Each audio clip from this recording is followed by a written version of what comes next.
All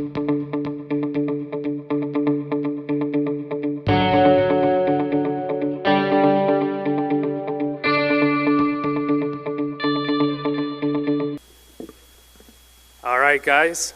Hope you guys are all looking forward to all the events that we got coming up. I want to introduce you guys to a real rock star, Jehan Kotwal. So not only has Jehan have his own business in India, JFK Trucking and Transportation business, at the ripe age of 28, but he also started his first business when he was 17 years old. How many people have started their business when they were 17 years old? None. Okay, one hand there, one hand there. Jehan's working on a lot of great projects. He's working on a project called Hum Safer that's essentially using artificial intelligence to potentially save thousands of lives from preventing accidents. He's been the WZCC youth coordinator for the past 2 years, which has reached over 1,000 people. So just really amazing stuff. So without much further ado, Jehan.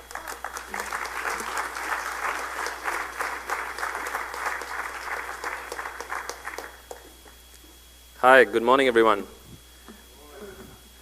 I'm Jehan Kotwal, and I just want to make this very brief because tonight, and today, the whole day we've got really exciting, amazing stuff planned for you guys.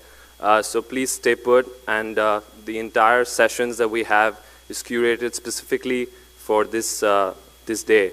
And since it's the first time we're having something like this, we're truly honored and we're thankful for the Congress to give us this opportunity. It's the first ever WZCC day ever had before in any of the 7 Congresses, so this is the first of many, so please, a round of applause to these guys. Thank you so much. Now, a quick brief on what WZCC is. If you aren't aware, we're the world's thirsty chamber of commerce, and the youth wing is developed specifically to guide and nurture the youth. Our vision is basically to sustainably empower the youth globally. And by 2020, we wish to at least impact every Zartusti youngster all across the world. Thank you. One of the things I would like to start off with very quickly before we enter the networking session is understanding what we do and how you could be empowered, empower yourself by empowering others. Essentially, we work on 5 verticals. Number 1 is networking. Number 2 is mentorship, which you're aware of is a legacy project this time we've taken up. Number 3 is incubation, which is what the Shark Tank is about, getting funded and getting loans for businesses. Number 4 is knowledge sharing, which is also what the earlier 2 speakers were doing. And the 5th one is industry exposure. So what industry exposure is cross-border internships, giving references, creating platforms to engage with each other, and basically elevating the next few global Zartusti billionaires. That's my vision, to be honest. And I hope that happens one day. But without any further ado, I think we would like to just take on Tanaz Mody as our next speaker. Thank you so much, everyone.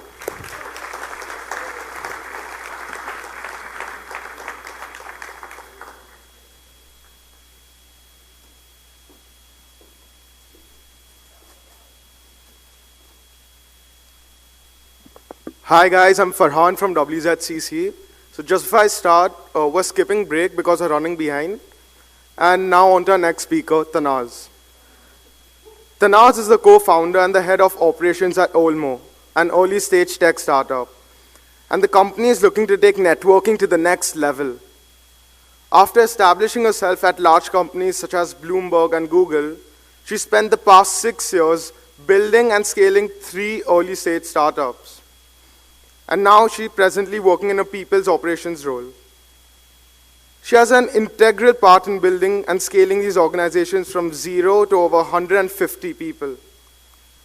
She holds a bachelor's degree from Boston University, and she lives in New Jersey with her husband, German Shepherd, and 3 daughters. Please join me in giving a warm welcome to Tanaz Mody.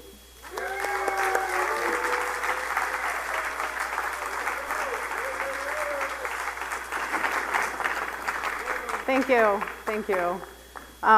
This is so awkward. Meeting people for the first time, it's so awkward.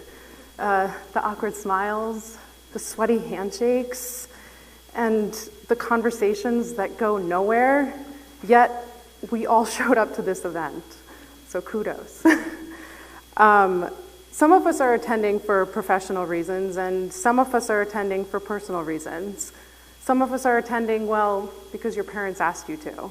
If you're attending for personal reasons, just know that everything I'm going to share with you today can be applied for your personal life as well.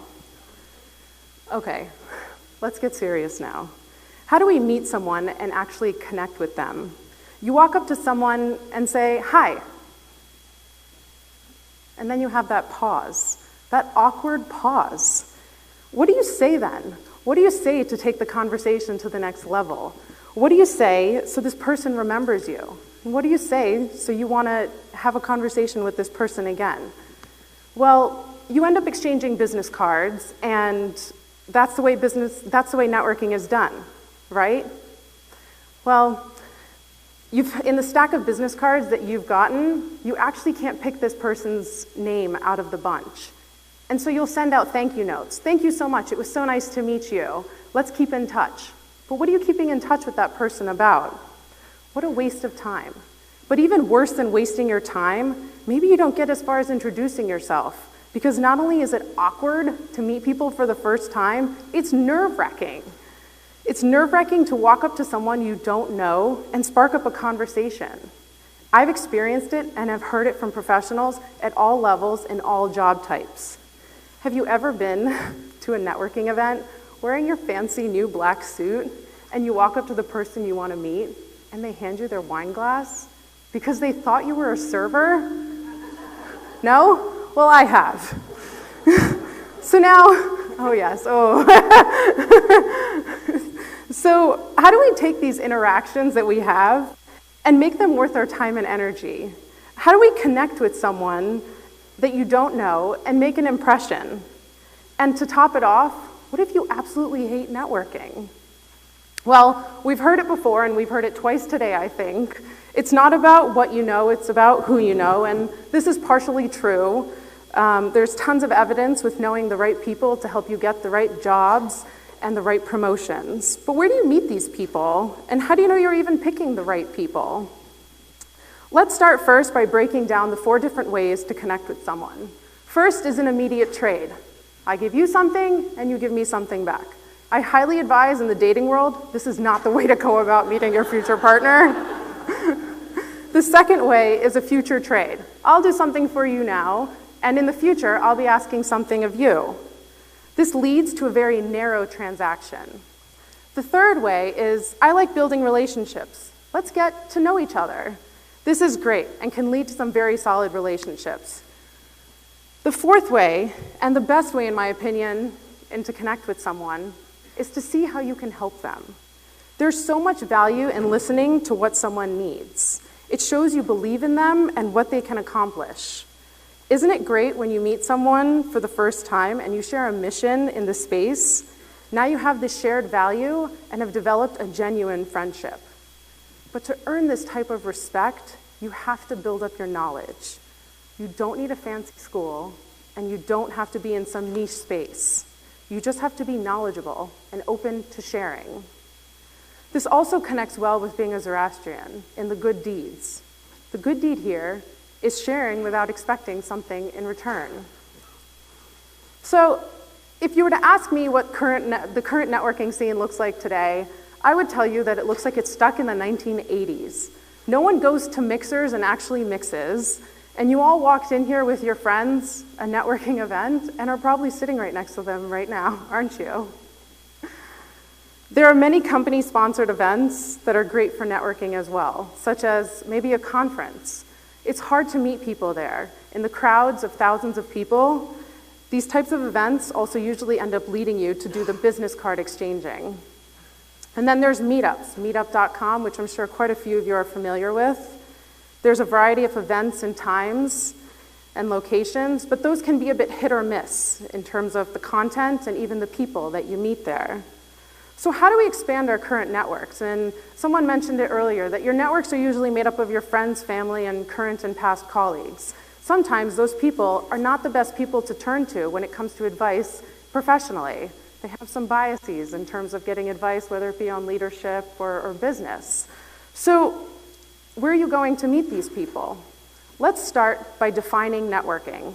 Networking is the action or process of interacting with others to exchange information and develop professional or social contacts. Okay, that's brilliant. Exchanging information, not business cards and not all those awkward conversations. So we're going to start here today. We're going to start by forgetting everything that you've heard about networking. I want you to think about stop expanding your network and start thinking about expanding your expertise. When you concentrate on expanding your expertise, you connect with people who you actually think are interesting and who you want to have a conversation with. I was at breakfast this morning, and I won't necessarily tell you who they are, but there were two gentlemen who met each other before earlier in the Congress, and one of them went to go say hi, and the other one said, hello, we've met before. That interaction, they may have not exchanged information that made the conversation memorable. They haven't built that genuine friendship quite yet. So, by expanding your network and sharing your expertise, you get an opportunity to share your knowledge and teach people something they may not already know about that specific topic. You share your insights and you build relationships. It's that simple. We all love knowing experts in our personal life. I personally love knowing who to reach out to when I'm about to book a vacation and see where should I go, what should I see, and where should I stay. I love knowing someone that's been there or lived there that can give me that advice on where to go and what to do. So Jehan's going to be leading a networking event to follow. And what I'm going to ask all of you is to focus on what it is that you're looking to do. Have more meaningful conversations. That may mean that you're only connecting, though, with a handful of people. And it's okay. When you meet someone, rather than focusing on what they do or who they work for, let the conversation revolve around what's their biggest challenge. And in return, maybe you can share a story that might be helpful. Think about how you can be a mini helper in that moment. You're being a helper, you're being a giver and not a taker, and developing a more meaningful connection. You're building a network of people who recognize your value and encouraging others to do the same. You know, givers have stronger relationships and reputations than takers, those who have potentially burnt bridges with their selfishness. Givers also fare better than those transactional people, the first two ways that I showed you earlier with connecting with people. Those people are always keeping score. There are many studies that show that people who give more than they get earn more social capital and status. But you can't game it and give only for show. You have to actually mean it.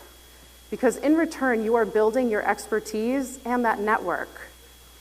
So you're learning everything you can about your line of work. You're ready to help, and in return, you're meeting new people. Networking. So I've talked a lot about giving. Now, what about when you're the person that needs the help? Well, if you're like me, you don't like to be a burden on someone else, and even worse than being a burden is rejection. You're trying to get coffee with someone, and they won't give you the time of day. So by not making it about yourself, you're making the ask bigger than just you. It could be about your team getting a project done sooner, or maybe helping you and a colleague make a big decision. There are ways to genuinely ask and leave everyone feeling valued and not used. Mainly, don't make it a transaction, and ask, but don't ask just for yourself. So, you know how to help, you know how to ask for help, but how do you get in touch with the people that you don't know? Luckily, with social media, it's a little bit easier to find those people. You'll be asking probably for a warm introduction, which means you're asking for someone else that knows this person to introduce you. To do this, though, you're going to need a specific reason of why you want to get connected. In that request, again, you can't just ask for something. You'll want to share how you two can potentially collaborate together. Or try this. Maybe then, rather than reaching out to people you don't know, think about your current network that you haven't leveraged yet, their expertise and what you can reach out to them for. Then, once you've connected and you've received that advice, you're going to start thinking about sending maybe a thank you note, a thank you email. No one really sends cards anymore, I guess. But I don't recommend doing it right away. Let the advice come full circle, because that's the biggest reward when someone's offering up their time and help. I'm going to tell you guys a little story about networking and how it can be beneficial. The story is about two people who met for the first time on the beach. They had common friends and ran into one another and were introduced. Their conversation took off from the start. They started discussing what they were passionate about. One lived in New York and the other in Boston. One loved food and the other loved traveling. Come 2 years later, when the person from Boston moved to New York City and was looking for some recommendations on places to eat, she reached out to the foodie that she met roughly 2 years ago for recommendations. This is the story of how I met my husband of now almost 10 years. The beach we met at,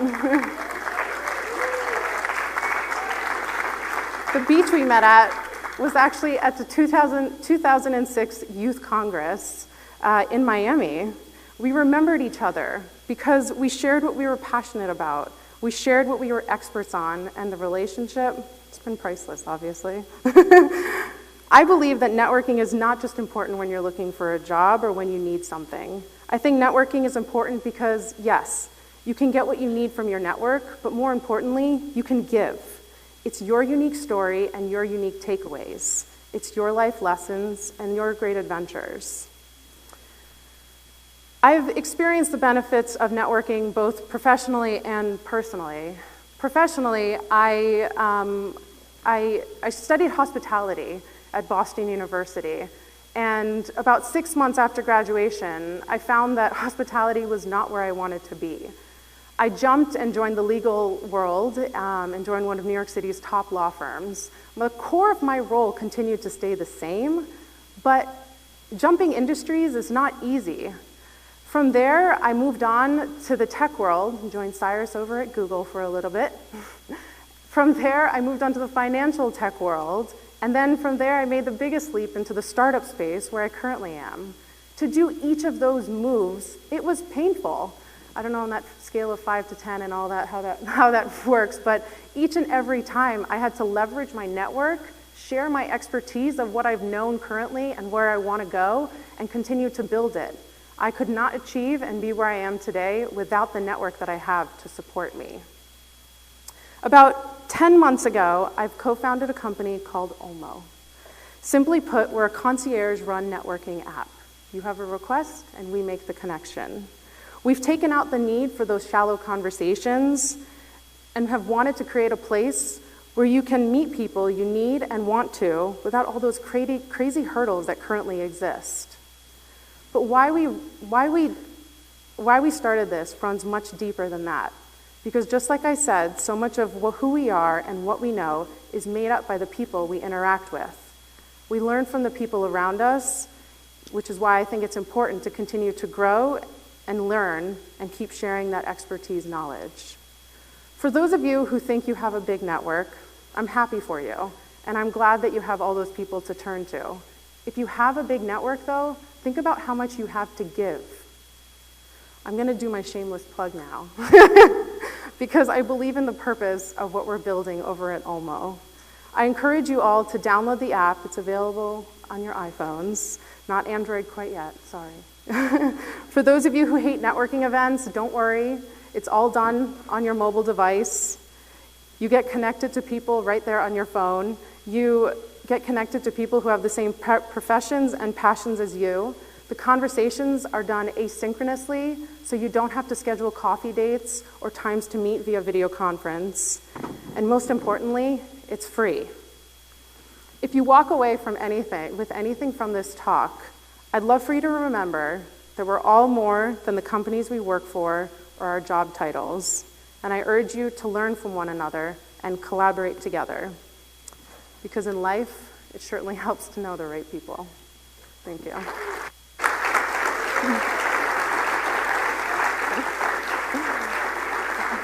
Okay.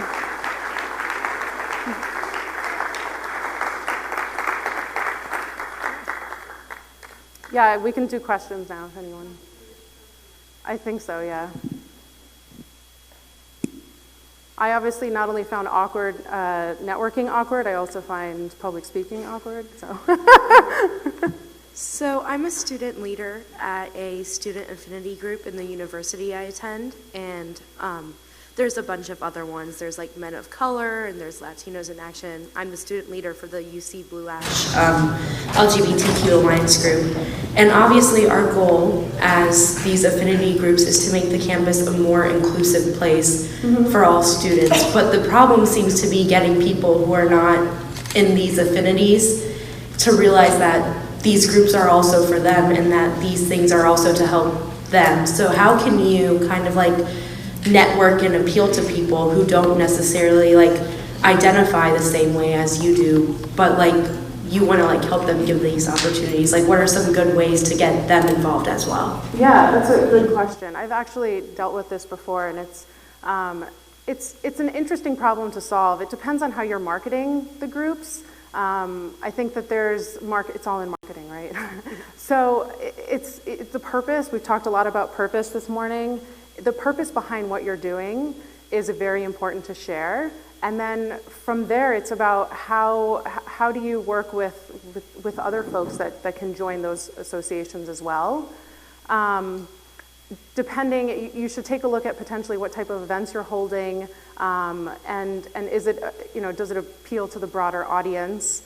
And I would just really hone in on the purpose of what you're doing and how potentially it would attract other folks to join. Thank you. Yeah. First, thank you for your talk. It was a great talk. And then I actually work for Toyota headquarters back in Dallas. And since I'm so young and since I am a girl, typically people have a tendency to kind of throw their back stuff at me. So like they'll say, hey, like this is an easy job, can you just take care of it? And I like to like, take on that stuff and help people. But then there's like a tendency where like people my age, I see them getting, I don't want to say taken advantage of, but they end up taking on more of a workload because they get to know the people more personally. Mm-hmm. So how would you suggest to kind of make that divide of, okay, like I'll help you with this work stuff, but I'm not gonna lower how much I do, if that makes sense? Yeah. I've actually recently read a study about this, how women get like 40 or 60% higher requests for some of this like office housework, as they're like taking notes in meetings and things like that. And if we potentially like don't do it, kind of what the reaction is of the team or the leader or the manager on a woman versus a male. Yeah. So that's interesting, good question. So first is when you do get assigned these tasks, make sure that you're seeing the whole project through. So if you're sitting in a meeting and you're taking notes and it's the start of a project or something or a meeting, make sure that you eventually are the one potentially maybe that's like leading the meeting, or you're the one that's actually presenting the project, present in the room, in front of the room, and you're not sitting in the back. And that's how you slowly start kind of getting your foot definitely more in the front fields. Mm-hmm. The other hurdles with this is like, yes, you raise your hand and you say, sure, I'll go ahead and do that. In big associations and big companies, it's hard sometimes to stand out. So again, like focusing on what you're good on and leveraging that with the other people that you can collaborate closely with is potentially a good way to start building from there. Okay, good. But yeah, make sure you're the one in the front of the room presenting those presentations and things. Thank you. Yeah. Hi Tanaz, my name is Afshan. Thank you for the presentation. I'm also a wine glass person in Boston, actually, so maybe it's a Boston thing. But my question is, how do you keep these connections going? So the first time you interact with somebody, the give and take happens, but how do you keep these connections to keep being nurtured throughout years? Yeah, so like I mentioned, like if you go to a conference and you're exchanging business cards, it's not bad to get someone's contact information. You want their card, right? But more importantly, like if you look at that card, you have to have something that you're going to remember them by and you want to connect with them on. And so I don't know how much of an answer is this for you, but it's going to be natural. You're going to see that when you're connecting with people that you're collaborating with and that have common interests as you, the conversation, you don't have to try as much. It flows much quicker, much better, much more fluidly. So I don't know how much of an answer is that for you, but it's definitely, it's about finding the right people that you connect with. Thank you. Hi. I wanted to ask more about the startup that you said, Olmo. How did you start with that? If you could tell the story, did you find the right group of network? Because you said the reason you started was the awkwardness in networking. So how did you bring that group of people together, or how did you get to the idea to start this? If you could tell that story. Yeah. So, I'm the queen of awkward moments. So, so networking has always been on my mind, and it's always been a key part of my career. So about, what was it, back probably about like 5-6 years ago, I joined a company called Drama Fever. If anyone watches Korean dramas, it's a Korean drama streaming company. And it's a very niche space, but I joined, and that was my first move into the startup space. I took that company through 2 acquisitions and scaled the company to over 150 employees. And there was a lot of hurdles in scaling a company and going through acquisitions. And what we realized is the CEO and I realized that there was the knowledge gap was the network of everyone internally. Is that we could send people out to lynda.com. I don't know who's here from what company, so I'm not going to bash any learning platforms. They're great. They're great they're great, but not necessarily for those soft skills, like how do you grow a team and things like that. And so to start Olmo, I've actually partnered with my old CEO from 2 companies ago. And that's like where Olmo kind of came from, is that we saw this big gap. It's hard to meet people. Okay, thank you. Yeah.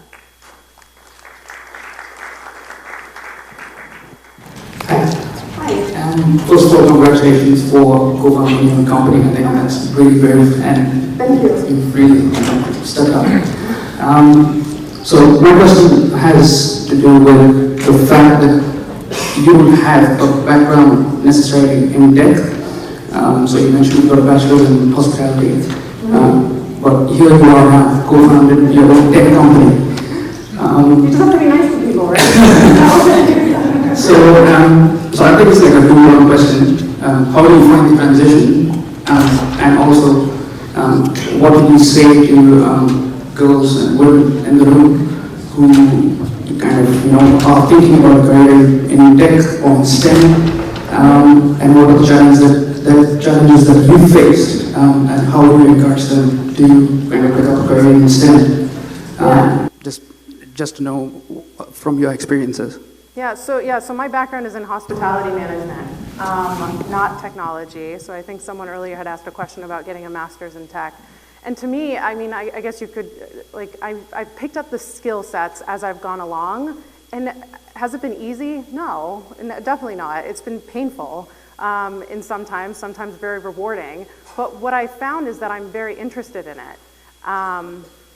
And it's difficult. And, through the last, I don't know how long I've been working, but over a dozen years or so, I've gotten married. I have 3 kids. I have a house outside of New York City. When I had my first daughter, I was working at Bloomberg at the time, and I'm sitting there at my desk, and my manager had just had a conversation with me, and she's like, so you'll come back in 3 months, and here I am, my mom is telling me you should stay home with the baby. You have a baby now. You need to be responsible for her. I'm like, of course I love her. I want to be with her. But how do I just stop working so I can be with her? And this girl that sits next to me, she was just like, just do it. Just do it all. And so, I mean, I don't know if many of you know this. I had a baby 3 months ago, and I said, I'm still coming to this Congress. Because you can't take no for an answer, and if you want to do something, you just have to do it now. Don't do it tomorrow. If you want to start losing weight, don't wait till tomorrow morning at 8 o'clock when you wake up. Start doing it now as soon as you decide. And I think that's what's always kept me moving forward, is that if I am looking to do something, I don't push it down. So that's my advice, is just do it. Thank you.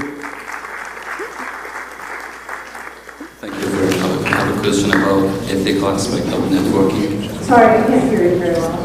I have a question about ethical aspect of the networking. So usually I want to do the networking with the person who share the same knowledge base, or it's in the same industry, and more in focus in the similar product with the person who developed the similar products.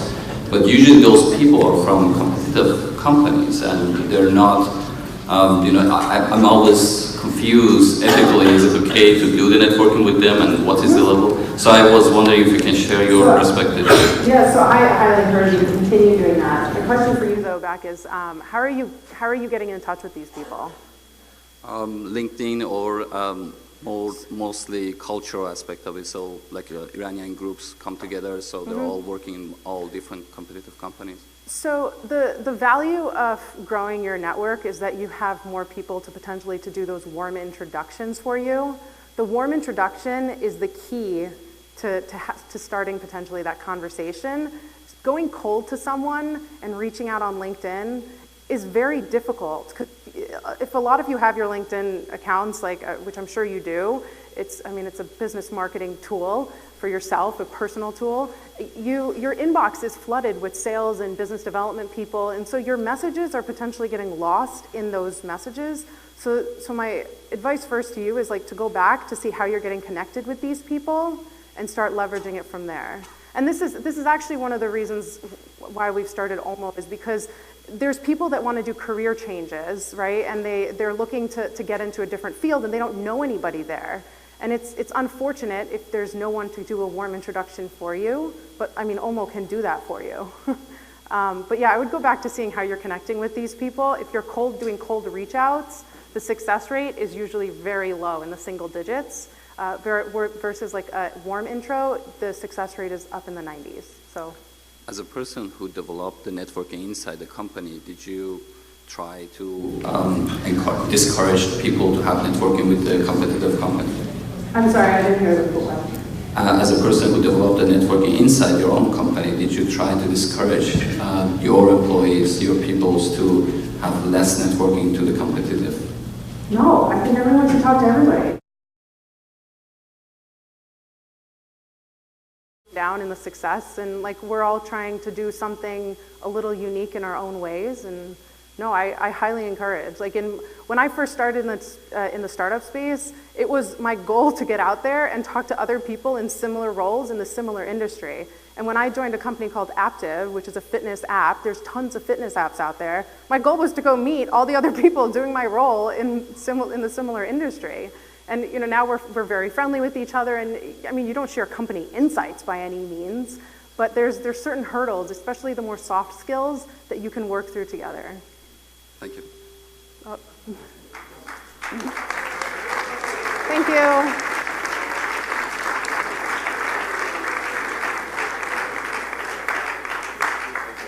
Stay here.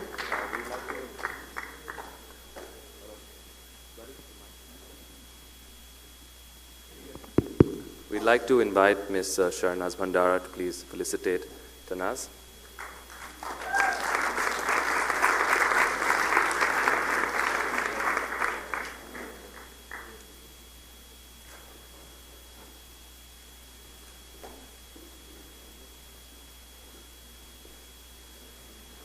Thank you, thank you. Thank you very much.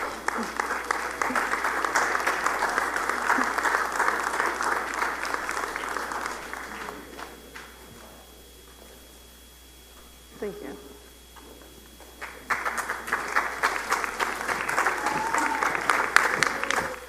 All right, everyone. Everyone excited for speed networking?